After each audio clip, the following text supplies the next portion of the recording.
Hi everybody, this video was inspired by James, that's Rockboy680. He did a video recently where he talked about Blondie and he listed songs and albums and talked about the whole works and what he thought were his favorites. And that inspired me to think a little bit more about Blondie. But before I start giving you what my personal top 15 songs are by the group, I want to just tell you from the beginning that I haven't listened to everything. I mean, I grew up basically loving this album, Parallel Lines, which a lot of people feel is Blondie's best album. For me personally, I think this one is even better. This is my favorite Blondie album, Eat to the Beat. And I grew up basically with those two albums and some other hits and some other songs from other albums. So I basically haven't gone really beyond the 1970s and the year of 1980, really, when it comes to Blondie, with some exceptions later on in the 90s. But we'll get into that as I go along. So I haven't heard new stuff by Blondie, but it's funny, in preparation for this video, I actually went on YouTube and I bounced around the brand new 2017 album that Blondie has out, which is incredible to think that they're still doing it. It's an album called Pollinator, and I saw a video from, I think, Germany, a live version of the new song, Long Time. And I thought that was such a good song. It led me to wanting to go and check out the new album. And some people have the new album uploaded. So I went over to check out some Pollinator songs, bounced around a bit, and the whole thing sounded good enough to me to think about upping my game when it comes to Blondie. Since I like Blondie so much, I think I'm going to venture into the 2000s with Blondie, and especially the new album. I really want the new record. So that was really good to get a little heads up like that. It's pretty amazing this year that Debbie Harry, the lead singer of Blondie, is going to be 72 if she's not already. I don't know if she's turned yet 72 yet or going to. But that's incredible to me because in some of the videos I've seen, she looks really great and she sounds good. I remember, it's funny, in 1999, Blondie had a comeback with the No Exit album, and they had a hit song called Maria off that album, and I liked that song. And I remember thinking back then, wow, Debbie Harry's getting a little long in the tooth. She's 54, I think it was then, and 54 doesn't seem old now. But it's all a matter of perspective, I mean, as we all age. And I guess that's a good thing about today, too, that you could be in your 70s and still doing it. With your Paul McCartney, who's still touring at 75, or the Rolling Stones, or Debbie Harry and Blondie. It's a good thing about today that there's a 10-year difference compared to the old days. 70 is the new 60, 50 is the new 40, 40 is the new 30, and so on. One other thing before I start the list, I'm so impressed with Clem Burke, who is the drummer for Blondie. I think he's a very underrated, fascinating, very talented drummer. I love his drums, and you don't really hear him getting mentioned when you talk about really great drummers. So I just like to put in a little nod to Clem Burke. Okay, so let's start with, I'm going to go backwards here, 15. Okay, for 15, I went with the song Atomic. Atomic, it's never been a real favorite of mine, to be honest with you. That's why it's bringing up the rear here. It's from this album, Eat to the Beat. I'm going to be showing the same album covers quite a bit here. But Atomic is number 15. And I really wish I was able to, somewhere along the line, I'm going to get new, I guess, software where you're able to have the song titles appearing here on the screen like a lot of people do. Because unless you write them down or remember them, you're not going to know. Used to be able to do that with YouTube. Used to have annotations where you're able to put it through YouTube, but they don't offer that anymore. They took it away, of course. They screw everything up. So that's number 15. Now for 14, we're going to go to Sunday Girl, which is from Parallel Lines. I went with Sunday Girl for number 14. And for number 13, we'll stick with this album for I Know, But I Don't Know. I Know, But I Don't Know is a song I chose as number 13.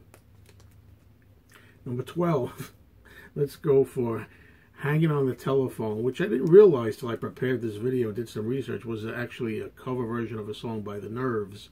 I didn't really realize that, so I just learned something new. Hanging on the Telephone, number 12. Okay, we're going to switch album covers. For number 11, I picked this hit, the song Rapture from the Auto American album. Now, even though I bought this album when it was new back in the day, I think 1980 or so, I've never played this entire album. Do you believe it? All I know off here are the 2 hit songs. It's pretty pathetic, really, but I'm going to eventually get through the Blondie albums, I think, and play them in their entirety. I should also mention that I haven't, other than the 2 albums, Parallel Lines and Eat to the Beat, I haven't played even the earlier 1970s Blondie albums in their entirety. I only know the big tracks off there. Isn't that something? But I picked the song Rapture from here, which I think was a really good hit. And I got to tell you, at the time, that's as far as rap went. I mean, I didn't hear a lot of rap back then. I despise rap. Everybody who watches my channel knows this. I can't stand rap music. I think it's nothing. But I love the way rap was used in here at the end of the song when Debbie Harry starts getting a funk going on here, talking the man from Mars, eating guitars and all that kind of rap nonsense. But back then it was a novelty. It was something that you didn't really hear all the time. And to me, the fact that it was such a novel thing is what made it interesting and fun.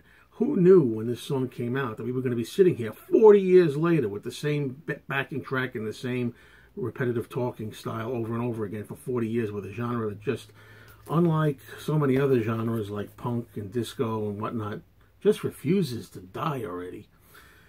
So that's it for number 11. Now we go to the top 10. And I'm going to be holding up a familiar album you may have seen a minute or so ago. It's the song One Way or Another, Back to Parallel Lines. And I got to tell you, One Way or Another is one of those songs that I really loved when I first heard it and for a number of years after. But it's one of those songs that's really getting played out on the radio. They play One Way or Another all the time. I hear it in movies. I hear it in commercials, on TV. Gotten to the point where One Way or Another is really starting to get to be worn out. And it's a shame. But I can't ignore it. Even though I'm personally tired of it, it has to go in here. And I put it on number 10 to start out the top 10. For number 9, I picked an album track going back to Eat to the Beat. It's a song called Die Young, Stay Pretty. And if you know the song, great. If not, give it a listen. See what you think. Die Young, Stay Pretty. I picked that song for number 9. I'm going to keep this album up for a while longer without putting it down. I'll put it up instead. Number 8, a song from this album called Slow Motion. My 8th favorite Blondie song, at least for today. Okay. Number 7, the song Dreaming that leads off the album. I put the song Dreaming as my 7th favorite Blondie song. Now we do something a little different. Number 6, didn't know exactly where to place this. I put it at number 6. It's the comeback song from 1999, Maria. And I have it here as a CD single. I also have an LP, a 12-inch version of the song Maria. I do not have the album it's from, the No Exit album. Now I'd like to look it up and try to get the whole album and listen to it. But I thought Maria was a fantastic comeback song. It was everything I loved about Blondie in the 70s, done in the 90s. It was just on the crux of the changing to the new millennium, the 2000. And what a great way to go in. So that's the song I picked, Maria, at number 6, which of course is going to lead me into the top 5. And how hard was this for me? Very hard. Now, this is a song that everybody knows, and I was going to put it at number 1 originally. I thought maybe it deserves to be the number 1 song, but because it's so played out again, and we've heard it so many times before, and sometimes familiarity really does that to a track. It's the classic, in many ways, best Blondie song of all time. It's the gem, Heart of Glass. The dance track, Heart of Glass, in many ways, is Blondie's best song, I gotta say. It almost went to number 1 here for me, but I put it at number 5, just because, as I say, you know, a little blown out on it, hurt a little bit too much, so that's where that one went. Number 5, Heart of Glass, great song, no doubt about it. Okay, number 4, the following song I had on a 45 with a picture sleeve somewhere in this room. It's around, but I don't have all my 45s properly organized right now. so I couldn't really find it. It's the song Call Me. Call Me is, you know, a great single, great Blondie song. It was a huge hit in 1980. It was from the movie American Gigolo with Richard Gere. And who was the woman in there? Lauren Hutton? I don't remember who it was. But anyway, I'm showing this album here, Blondie Greatest Hits, that I picked up, the CD, to represent Call Me, which I think is really really a great Blondie song. I mean, let's face it, it's great. Could have been #1. But the song I have #1, I think is going to surprise people. #4, Call Me. #3, I'm going to return to this beautiful album here, For the Hardest Part. Is that the second track? It's second track on here, The Hardest Part. Really love it. I mean, there's a great video album, too. They're one of the earliest video albums I ever saw from late 79, where they actually performed just about every song. I think all the songs on here are video albums. So if you look that up on YouTube, I think there's a CD version you can get, too, that actually has another separate DVD disc of all the performance videos. The Hardest Part, really good rocker. I had to put it at #3. Now, finally, I'm going to show a different album.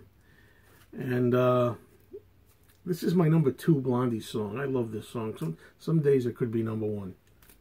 From the first debut Blondie album from 1976.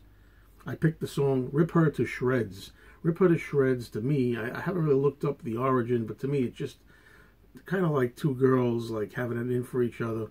Kind of like want to scratch each other's eyes out, you know, when two girls are kind of competing, and one of them thinks the other one is a real biatch, as they say, like that. I really love it. There's so much venom in this song, and I love Debbie Harry's attitude, the way she sings it. Rip Her to Shreds, #2, my second favorite Blondie song. And here's #1. Okay, it's going to surprise a lot of people. It's not a popular song. It's an album track, and it happens to come from this album. It is the song called, it's the end of side 1 track. It's called Accidents Never Happen. I love everything on it. I love the sound, the punky new wave sound. Love the drums on here. Love the way Debbie Harry's voice goes up and down on it. Love everything about it. Accidents Never Happen. My favorite Blondie song. Thanks, everybody, and as soon as I get another paycheck, I got to go out and buy the new Blondie album. Thanks, Rockboy680, for inspiring me.